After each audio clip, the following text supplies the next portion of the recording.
Certa noite, em uma rua tranquila e estreita, uma viatura policial seguia silenciosamente uma mulher negra solitária que voltava para casa. Então, de repente, 3 policiais brancos saíram, sorridentes, presunçosos e com más intenções. Quando um deles cruzou a linha e levantou seu vestido, eles esperavam silêncio, vergonha, talvez medo. Mas, em segundos, tudo mudou.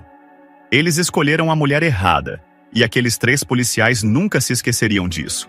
Antes de mergulharmos nessa história, diga-nos de onde você está assistindo. Gostaríamos de ouvir sua opinião. Charleston, na Carolina do Sul, não dormia como as outras cidades. Não zumbia, piscava ou zumbia com neon. Ela respirava lentamente, como uma memória orgulhosa demais para ser esquecida. As ruas sussurravam sob o peso do musgo espanhol, estendidas ao longo de cercas de ferro e postes de luz tortos, seu brilho suave e dourado, como a luz de velas em um mundo que se recusava a se apressar. Era possível ouvir o silêncio dos velhos paralelepípedos sob os tênis gastos, o leve barulho de persianas soltas, os murmúrios de um lugar onde a história nunca parou de ecoar. Em noites como essa, a cidade parecia estar observando, quieta, sem piscar, esperando que algo acontecesse. Nia Freeman se movia naquele silêncio como se pertencesse a ele, alta, de pele morena e constituição física de alguém que sabia como resistir, como se enraizar no chão e não ser movida. Seus passos eram firmes, mas sem pressa, sua estrutura relaxada, mas alerta, o tipo de presença que não pedia espaço, mas o comandava sem ruído. Ela havia acabado de terminar sua aula de autodefesa de quinta-feira à noite no centro comunitário da Church Street, onde a pintura descascava nos peitoris das janelas. Mas a energia interna estava quente. Suas alunas eram mulheres, algumas jovens e nervosas, outras mais velhas e irritadas, e muitas outras no meio, mas todas vinham pelo mesmo motivo: reivindicar algo que um dia lhes foi dito que não podiam possuir: confiança, segurança, poder. Nia lhes deu o que podia, não apenas técnica, mas presença, quietude, respiração e, talvez discretamente, a permissão para parar de se encolher. Ela sabia o que significava se encolher. Ela já tinha sido o nome que diziam nas transmissões esportivas, a garota com o jogo de chão invicto e a contagem de medalhas correspondente. Campeã de jiu-jitsu, 3 vezes detentora do título nacional, sua foto havia estampado a capa da Inside Grappling quando ela tinha apenas 27 anos. Eles a chamavam de Tempestade Calma. Eles torciam por sua compostura até que ela os deixasse desconfortáveis. Eles a amavam até que seu ombro cedeu no meio de uma luta em Phoenix, com um estalo, um grito e o silêncio. E então, eles deixaram de amá-la. Os patrocinadores desapareceram, assim como as ligações.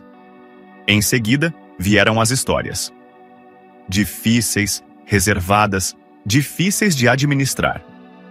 Ela deixou tudo isso de lado, não com amargura, mas com algo mais pesado, com compreensão. Agora ela morava sozinha, em cima de uma floricultura tranquila, na Amherst Street, em um apartamento com cheiro de bergamota e livros antigos.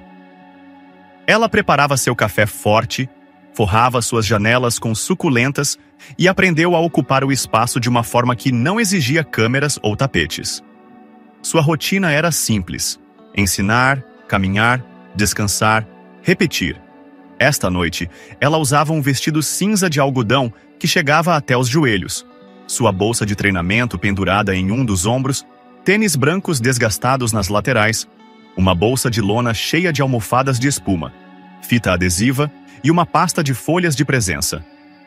A cidade ao seu redor já havia se esvaziado há muito tempo.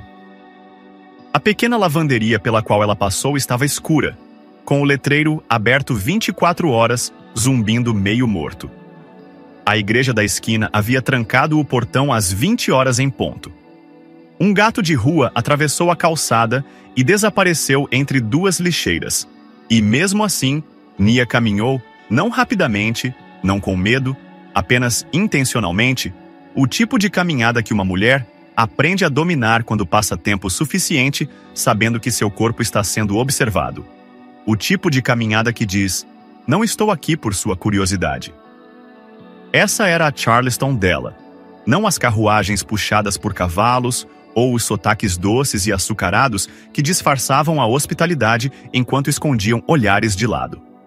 Essa Charleston era crua, mais antiga, vivia em becos e nas histórias que as mulheres negras carregavam nas costas, nas mãos, em seus silêncios.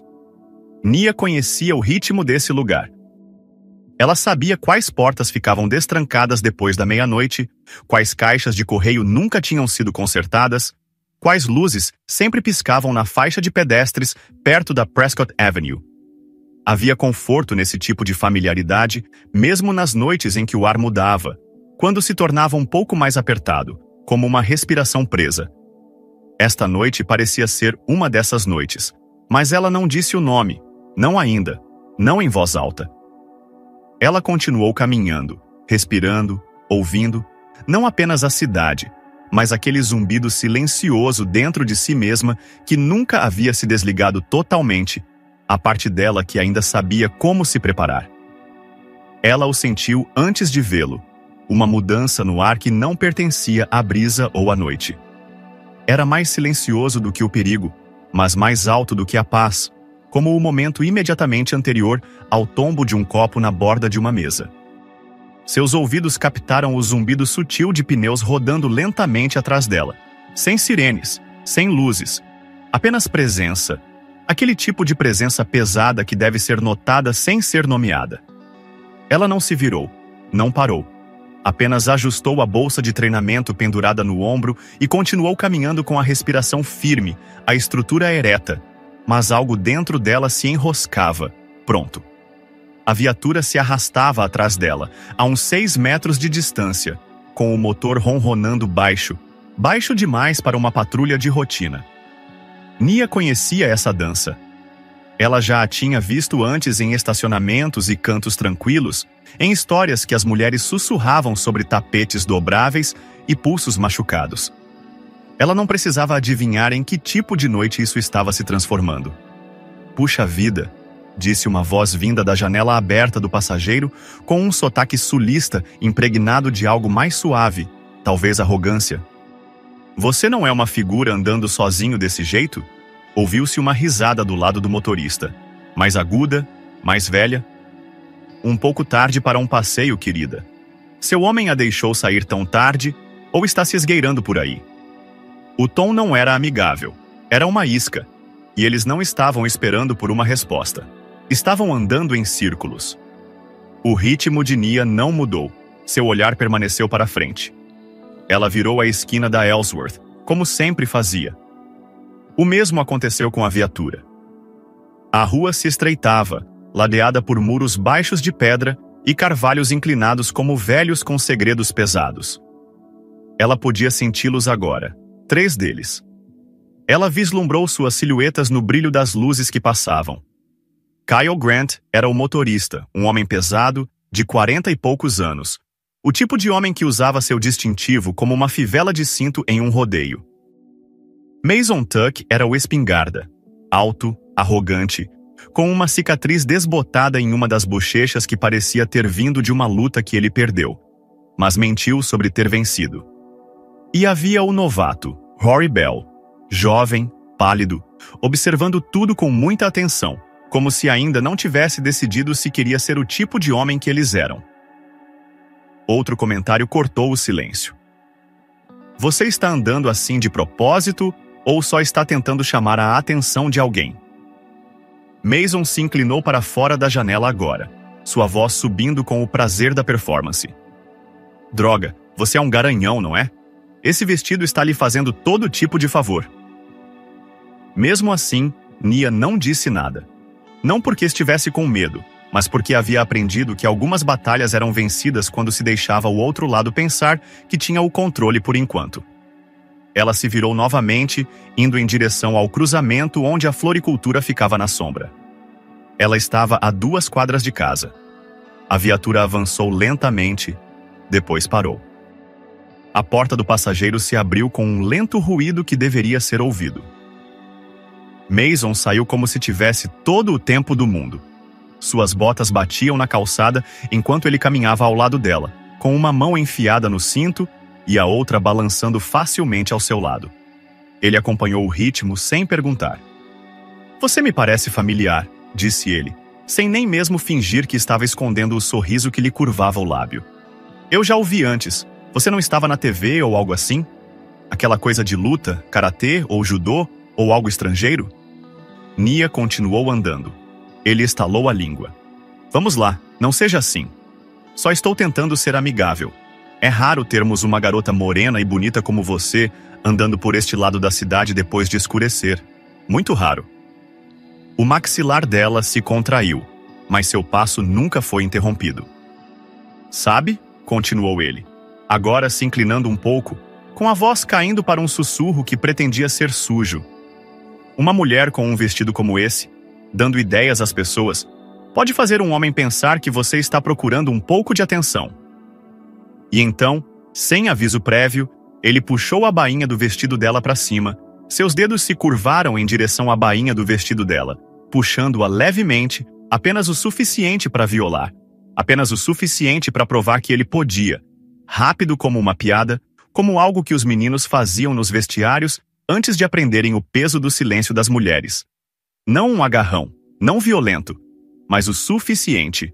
O suficiente para tirar a paz da noite, o suficiente para dizer: "Eu posso fazer isso e nada vai acontecer." O suficiente para fazer os dois policiais no carro rirem alto e afiado como cães, latindo para o sangue. Foi então que Nia parou. Ela não girou, não levantou a voz. Ela permaneceu perfeitamente imóvel por exatamente uma respiração. E nessa respiração, o ar estalou, não alto, mas profundo, uma fissura na calma.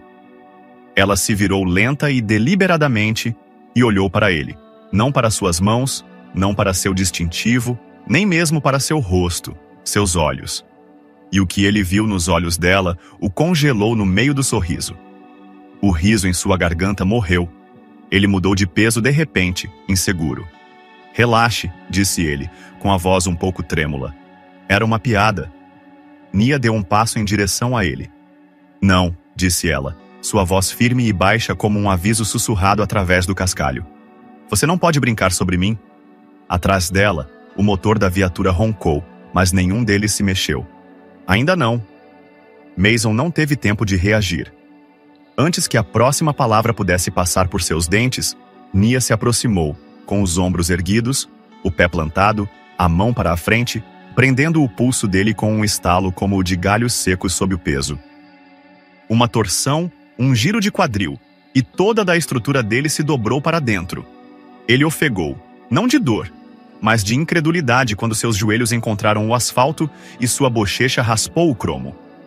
Kyle bateu a porta com tanta força que ecoou pela rua. Ele avançou com uma mão já na coronha da arma, o polegar roçando a alça. "Tire suas malditas mãos!" rugiu ele, com os dedos curvados como se estivesse falando sério. Mas antes que o couro deixasse o coldre, Nia se moveu. Ela girou antes que ele a alcançasse, se esquivou, deslizou por baixo do alcance dele como se fosse água. Depois, se ergueu contra ele, com o cotovelo pegando a parte interna do braço dele, fazendo com que o impulso dele se voltasse contra o capô da viatura. Seu peito bateu no metal com um baque que silenciou a noite. O som não foi alto, mas foi profundo, como uma autoridade ficando sem fôlego. Ele ofegou, não de dor, mas de choque. A mão de Rory também estava perto de seu coldre, mas quando o grito de Kyle soou e seus dedos se moveram, Rory estremeceu e então fez algo que surpreendeu até a ele mesmo. Eles gritaram a palavra, estalando na noite como vidro. Kyle fez uma pausa. Aquela pausa foi suficiente e, nela, Nia recuperou tudo. Rory Bell não havia se mexido. O novato estava parado na calçada, perto do lado do passageiro, com a mão pairando a meio caminho entre o rádio e a arma. Seus olhos estavam arregalados, muito arregalados, passando da forma caída de Kyle para a postura contida de Mason e para a mulher, essa mulher, parada entre eles como uma tempestade calma que havia passado sem aviso. Ele não pegou a arma, não falou, nem sequer piscou. Ele nunca tinha visto nada parecido, nem no treinamento, nem nas histórias que os policiais mais velhos contavam como mitos para os moralmente entorpecidos. Isso não era força, era domínio. Nia deu um passo para trás. Ela não correu, não recuou, apenas soltou o pulso dele e deixou que a gravidade cuidasse do resto. Ele cambaleou, piscando, atordoado, não ferido, não quebrado, mas desfeito. Ninguém disse uma palavra. A rua ficou quieta novamente. Os grilos haviam retornado. Em algum lugar ao longe, uma porta se fechou com um rangido. A cidade exalou. Nia ajustou a alça da bolsa no ombro, com a respiração tão calma quanto há 10 minutos. Ela olhou para eles, não com malícia, nem mesmo com pena, apenas com clareza. Ela tinha visto o que eles eram, e agora eles tinham visto o que ela era. Ela se virou e começou a andar novamente. Seus passos eram deliberados e suaves contra a calçada. Ela não olhou para trás. Não precisava. Atrás dela, 3 homens armados e uniformizados permaneciam no tipo de silêncio que não poderia ser explicado em um relatório. A viatura ainda estava em marcha lenta, com o motor zumbindo inutilmente, lançando faróis fracos pela rua como se tivesse perdido o direito de liderar. Os dedos de Rory tremeram perto do rádio. Ele não o pressionou. Kyle se endireitou lentamente, pressionando a palma da mão contra o capô para se firmar. Mason esfregou o pulso como se não tivesse certeza de que ainda pertencia a ele. Nenhum deles o seguiu. Nia virou à esquerda na esquina e desapareceu sob o balanço lento de um carvalho coberto de mato, sua figura engolida pela sombra e pela quietude. Não havia necessidade de sirenes, não havia necessidade de gritos. Apenas 3 homens em sua própria humilhação, deixados no silêncio que ela havia dominado. Por não ter revidado, ela os lembrou, sem palavras, sem barulho, exatamente quem tinha o controle. A manhã seguinte na Sétima Delegacia foi silenciosa da maneira errada, não com o murmúrio habitual da troca de turnos ou o zumbido preguiçoso das máquinas de café, mas com algo mais apertado, tenso, como se o ar tivesse engrossado o suficiente para fazer com que cada passo parecesse estar andando na água. Ninguém falava muito, mas todos sentiam isso, como o calor antes de uma tempestade. Os oficiais passavam uns pelos outros nos corredores, sem os acenos de cabeça habituais. O riso estava ausente. As conversas caíam no meio de uma frase quando as pessoas erradas passavam. Kyle Grant chegou primeiro. Ele se movia mais lentamente do que o normal, com os ombros um pouco mais curvados, os olhos saltando apenas o suficiente para denunciá-lo. Ele não parou para fazer o que de costume. Ele não parou para a conversa habitual na recepção, não comentou sobre o tempo, não fez uma única piada. Foi direto para sua mesa, fez o login e ficou olhando para a tela como se ela o tivesse traído. Mason Tuck o seguiu 20 minutos depois. Sua arrogância havia evaporado. A cicatriz em sua bochecha parecia mais nítida sob a luz fluorescente, como se tivesse crescido da noite para o dia. Ele manteve a cabeça baixa, bateu inquieto na borda do teclado, abriu o relatório de patrulha e o fechou novamente. Não havia escrito uma palavra sequer. Rory Bell apareceu por último. O novato parecia não ter dormido, com olheiras, maxilar cerrado, uniforme amarrotado. Ele evitou os olhares de todos os oficiais superiores, de todos os funcionários civis, de todos os espelhos do corredor. Ele se sentou em seu terminal com as mãos tremendo levemente e digitou a mesma frase 4 vezes antes de apagá-la todas as vezes. Ninguém mencionou o incidente, não diretamente, mas as delegacias são como panelas de pressão.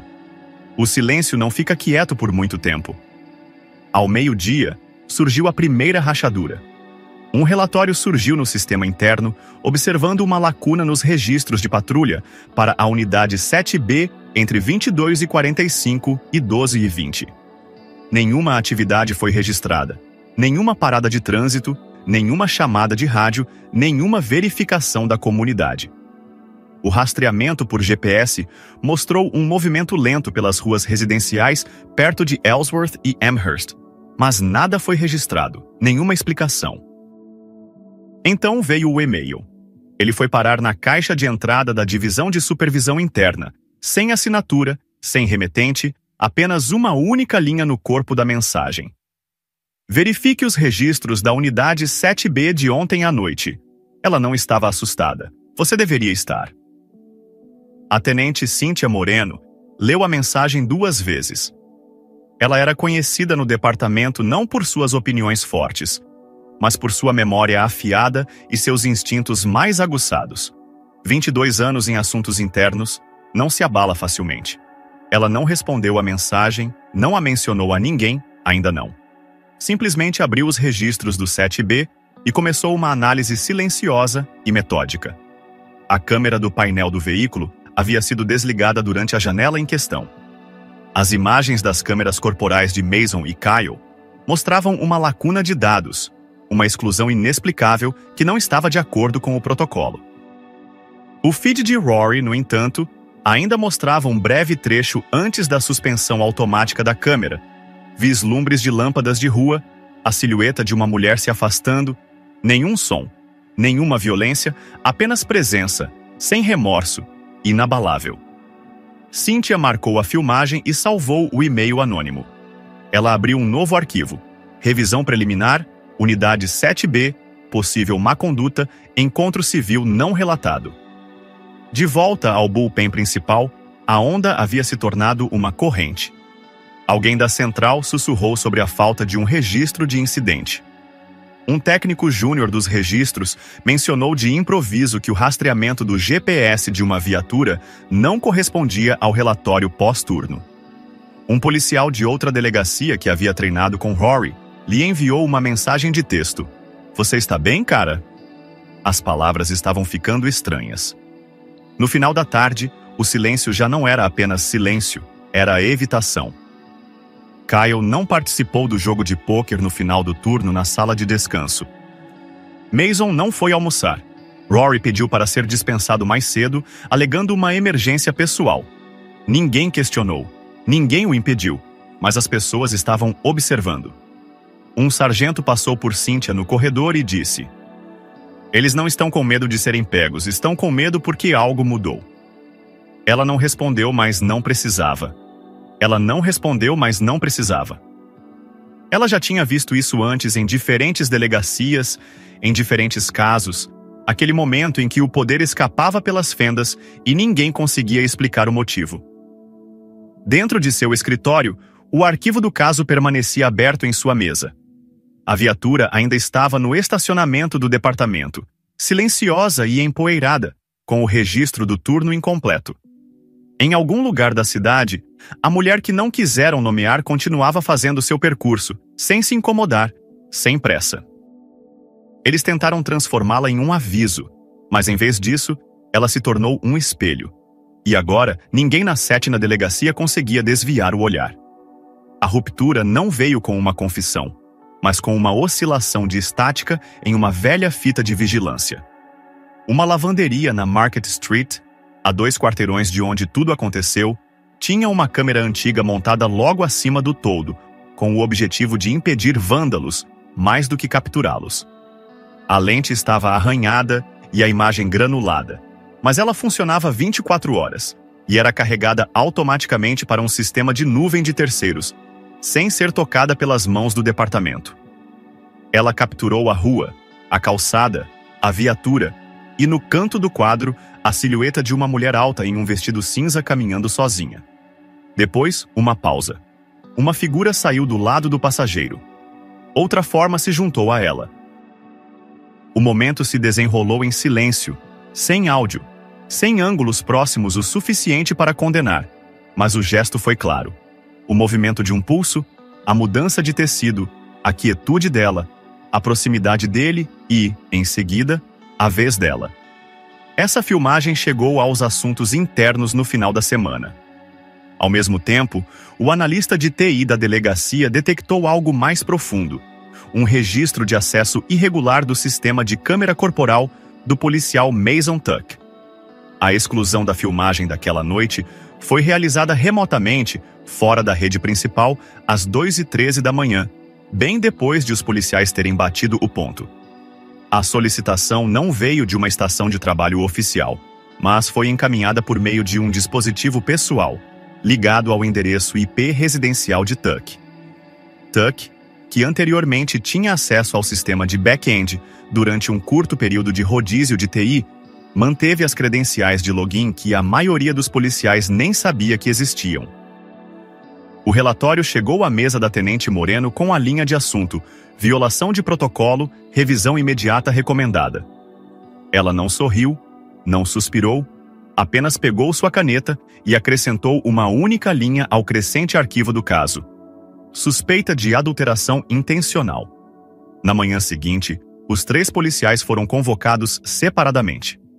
Kyle Grant chegou primeiro. Ele se sentou com os braços cruzados sobre o peito, com a mandíbula rígida como concreto. Quando lhe foi mostrada a filmagem da Market Street, ele apertou os olhos, encolheu os ombros e disse categoricamente: "Pode ser qualquer coisa." As sombras pregam peças. Ela não disse nada, não registrou nada. Nada aconteceu. Moreno o observou atentamente. "Então, por que excluir a filmagem da câmera do seu corpo?" perguntou ela. Sua resposta foi rápida demais. "Eu não apaguei." 1 hora depois, Mason Tuck entrou na mesma sala e não disse nada, nem negação, nem admissão, apenas silêncio. Ele olhou para a pasta à sua frente, com a mandíbula cerrada e olhos ilegíveis. Quando lhe mostraram a mesma filmagem, ele se inclinou para a frente uma vez, depois se recostou e sussurrou: "Não me lembro desse ângulo estar lá." Quando perguntado diretamente sobre a exclusão, ele não respondeu. A sala o manteve em silêncio até que a entrevista terminou com uma única nota: sujeito não cooperativo. Provavelmente haverá aconselhamento jurídico. Mas foi Rory Bell quem se sobressaltou. Ele já estava nervoso antes mesmo de se sentar, com os dedos batendo na borda da cadeira, o joelho balançando como um sinal preso procurando escapar. Ele não esperou que lhe perguntassem. No momento em que a porta se fechou atrás dele, ele exalou como se estivesse prendendo a respiração há dias. "Eu não sabia o que fazer", disse ele. "Eles, Kyle e Mason, estão na polícia desde que eu estava no ensino médio. Segui o exemplo deles." Moreno não falou. Apenas deixou que ele continuasse. "Ela não lutou contra nós, não de fato. Quero dizer, ela lutou, mas não foi como se tivesse atacado. Ela apenas se movia, controlava tudo como se nós não importássemos, como se soubesse exatamente o que faríamos, e não se importasse. Não era força, era o inferno, era clareza." Sua voz tremia à beira de algo que não era culpa, mas reconhecimento. Eu não conseguia olhá-la nos olhos. Ela não tinha medo de nós, e isso me assustou mais do que qualquer outra coisa. Moreno olhou para cima então. "Você viu alguém colocar as mãos nela primeiro?" Ele assentiu com a cabeça. "Tuck." Ele tocou o vestido dela, tentou disfarçar, mas não era nada. Ele a estava testando. Ela não se mexeu. Foi isso que o pegou. Ela nem sequer vacilou. Ela fechou a pasta em silêncio. A entrevista estava marcada como confissão parcial, potencial de corroboração alto. De volta à delegacia, a divisão começou a se manifestar. Kyle se mantinha reservado, negando o caso, andando pelos corredores com uma normalidade forçada. Mason evitava contato visual com qualquer pessoa fora de seu círculo imediato e já havia pedido licença sob o pretexto de estresse. Mas Rory havia se tornado um fantasma em sua própria casa, pairando nas bordas dos cômodos, evitando qualquer reflexo. Os outros começaram a conversar, apenas o suficiente para dissipar a culpa, suavizar os cantos, preparar-se para as perguntas que todos sabiam que estavam por vir. E acima de todos eles, o silêncio de uma mulher da qual nunca esperavam se lembrar, agora ecoava mais alto do que qualquer distintivo poderia silenciar. O vídeo apareceu discretamente, sem manchetes, sem hashtags. Apenas um simples upload em um fórum local com o título "Ela ensinou minha filha a se manter firme." Era uma filmagem granulada, gravada meses atrás, no centro comunitário da Church Street. Nia estava no centro de uma sala acolchoada, vestindo uma camiseta preta e suéter, com as mangas enroladas até o cotovelo. Ao seu redor, um círculo de mulheres acompanhava seus movimentos, algumas nervosas, outras inseguras, mas todas observando-a com uma espécie de reverência. O clipe tinha apenas 40 segundos de duração, mas terminava com uma frase que era mais profunda do que qualquer manchete. Eles esperam que você recue. Não dê a eles o que vieram buscar. Isso foi tudo o que foi preciso. Na manhã seguinte, o vídeo havia sido compartilhado mais de 10.000 vezes nos feeds das redes sociais locais.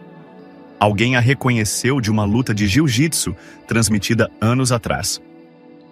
Outra pessoa lembrou seu nome de uma campanha local de outdoors sobre o empoderamento das mulheres. Algumas mães do West End adicionaram seus próprios vídeos, marcando o centro comunitário, relembrando momentos em que Nia ficava até mais tarde depois da aula só para garantir que suas filhas pudessem voltar para casa sem medo. Ninguém da cidade havia emitido uma declaração ainda. Nenhuma narrativa oficial havia sido escrita, mas as pessoas já estavam contando a história. Os sussurros se transformaram em conversas. Um barista no centro da cidade imprimiu sua foto e a colou no pote de gorjetas, com as palavras "Dignidade é assim". Uma mulher mais velha, do lado de fora de uma lavanderia na Market Street, disse a quem quisesse ouvir que viu a viatura parar, mas não a viu correr. Estudantes de uma faculdade próxima passaram capturas de tela de suas vitórias em jogos com legendas do tipo: "Vocês realmente tentaram com ela?" Enquanto isso, os repórteres começaram a ligar, primeiro para os veículos locais, depois para os nacionais. Um produtor de Atlanta deixou 4 mensagens de voz em uma tarde. Um podcast sobre reforma da justiça criminal lhe enviou 3 e-mails com linhas de assunto cada vez mais desesperadas. "Só queremos ouvir seu lado." Mas Nia não respondeu. Não porque não tivesse nada a dizer, mas porque queria que eles falassem primeiro. Ela queria que o sistema, não apenas os homens de uniforme, mas a máquina em que eles se moviam, se revelasse completamente, seus padrões, suas hesitações, seu medo. E ela sabia que a coisa mais perigosa que poderia fazer agora não era gritar, era esperar, deixar que eles continuassem se perguntando, porque a incerteza transforma sussurros em confissões. Dentro da Serna Delegacia, a tensão se aprofundou. A investigação interna havia sido marcada como elevada. Os policiais que antes brincavam em voz alta agora falavam baixo no corredor.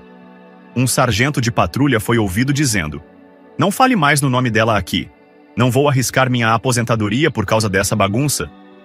No vestiário, uma policial veterana, com uma voz afiada como cascalho, inclinou-se para um recruta mais jovem e disse: "Eles não têm medo de que ela processe." Ela fez uma pausa, fechou o zíper da jaqueta. "Eles têm medo de que ela não o faça." O recruta piscou os olhos. "O que você quer dizer com isso?"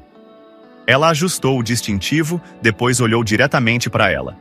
"Você pode lutar contra um caso, pode dar uma manchete, mas não pode lutar contra uma mulher que não precisa do microfone. Esse tipo de silêncio expõe." Fora de tudo isso, Nia continuava fazendo suas rotas, no mesmo horário, no mesmo caminho, no mesmo ritmo. Ela tomava seu café no banco do lado de fora do prédio, como se nada tivesse mudado. Ela voltava ao centro comunitário todas as quintas-feiras, com a bolsa pendurada no ombro, os olhos calmos atrás de óculos escuros. Ela não falava para as câmeras que ficavam na beira do estacionamento. Não respondia à voz que chamava seu nome do lado de fora da cafeteria. Ela deixou a cidade falar, deixou os rumores respirarem, deixou o medo se transformar dentro daqueles que antes a consideravam pequena. Porque ela entendia algo que a maioria não entendia. Eles não haviam tentado prendê-la, eles haviam tentado reduzi-la. E quando ela não se reduziu, toda a fachada de poder se rompeu, não com um estrondo, mas com um silêncio constante demais para ser ignorado. Na segunda-feira após o incidente, as paredes começaram a se deslocar, não com barulho, não com escândalo, mas com recálculo, do tipo silencioso, do tipo que os sistemas fazem quando sentem que o vento mudou e que não são mais eles que estão conduzindo a tempestade. A revisão interna havia terminado sua segunda rodada, e as descobertas eram claras. As filmagens, os registros adulterados, as declarações, o silêncio, eram demais para serem descartados. Interconectados demais para serem enterrados. Mason Tuck foi oficialmente suspenso até a realização de audiências disciplinares. O aviso não usava uma linguagem forte, apenas uma sequência de palavras como conduta pendente e desvio de procedimento. Mas todos no departamento entenderam o que significava. Seu armário foi esvaziado ao meio-dia. Ele não fez contato visual na saída. Ele não falou. Kyle Grant não chegou a comparecer à audiência. 3 dias antes, ele enviou seu pedido de demissão em um e-mail de um único parágrafo, sem desculpas, sem reconhecimento. Apenas uma linha sobre motivos pessoais e uma data de preferência para o último pagamento. O departamento aceitou sem comentários, sem cerimônia, sem despedida. E Rory Bell, novato, relutante, abalado, mas acordado, escolheu algo completamente diferente. Depois de sua segunda entrevista com o Departamento de Assuntos Internos, ele entrou no escritório do Tenente Moreno e pediu para ser transferido, não para o serviço de mesa, não para o trânsito, mas para o novo programa piloto da cidade, a Iniciativa de Empatia da Polícia Civil, um programa para o qual a maioria dos policiais revirava os olhos, mas Rory não mais. Não quero fingir que não vi, disse ele. Quero saber por que não o impedi. Seu pedido foi atendido sem alarde, com respeito, sem conferência de imprensa, sem notícias de última hora, apenas um lento realinhamento de protocolos, uma mudança nos procedimentos de contratação, um memorando sobre intervenção de espectadores, uma mudança suave, mas permanente, na forma como o poder era mantido e na facilidade com que poderia ser desfeito. Do lado de fora do centro comunitário na Church Street, alguém repintou a parede.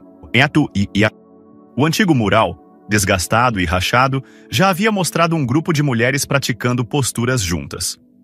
Com o passar do tempo, ele foi desbotado, negligenciado e esquecido. Mas agora, em seu lugar, havia uma nova imagem. Uma mulher em movimento, com um joelho dobrado e o braço levantado, não para golpear, mas para desviar. O mural não dizia o nome dela, não precisava. Todos sabiam quem ela era. E abaixo dele, escrito em tinta branca limpa, a força nem sempre ergue sua voz. Nia não compareceu à inauguração. Ela não se posicionou para uma foto ou acenou para o jornal local. Naquela manhã, ela preparou seu café da mesma forma, amarrou os cadarços da mesma maneira, caminhou pela mesma calçada de sempre. Mas quando passou pelo mural, ela parou, não por muito tempo, apenas o suficiente. Olhou para cima, observou a curva do ombro pintado, a quietude nos olhos, e não viu a si mesma, mas todas as mulheres que já haviam decidido ficar de pé. Mais tarde, naquela semana, uma última linha do relatório de assuntos internos começou a circular, passada entre os funcionários da cidade e os supervisores da delegacia, repetida nas reuniões matinais como uma verdade silenciosa finalmente dita em voz alta. Ela não ameaçou ninguém, mas o sistema temia seu silêncio. E pela primeira vez em muito tempo, esse medo não parecia um aviso, parecia um acerto de contas. O ar da manhã mantinha aquela quietude frágil que Charleston usava no início do outono, nítida, silenciosa, tocada pela promessa de mudança. As folhas se enrolavam ao longo da calçada, âmbar e ferrugem, espalhando-se ao ritmo dos passos que passavam. Os tênis de Nia pressionavam o mesmo caminho de concreto que ela já havia percorrido inúmeras vezes, cada passo medido, familiar, deliberado. A cidade parecia a mesma, mas nada era. Ela virou a esquina na Ellsworth, o mesmo lugar onde os faróis se arrastavam atrás dela como dentes no escuro. O poste de luz que antes tremeluzia fracamente, agora estava reto e brilhante, com sua nova lâmpada zumbindo fracamente, o brilho se espalhando pela calçada como um olho atento. Uma câmera de segurança fina foi colocada acima dela, bem alta e limpa, sua presença silenciosa, mas inegável. Alguém remendou as rachaduras na calçada. Alguém havia tentado suavizar a lembrança, mas ela ainda podia senti-la, o peso dela, não como uma ferida, mas como uma cicatriz que não doía mais. Apenas lembrava. Ela passou pela lavanderia, pela velha lavanderia, pela caixa de correio torta que se inclinava como se tivesse visto muito e dito muito pouco. Seu reflexo foi visto brevemente na vitrine de uma loja, alta, firme, com o cabelo puxado para trás, ombros fortes sob um capuz cinza, uma mulher moldada pela disciplina, não por aplausos.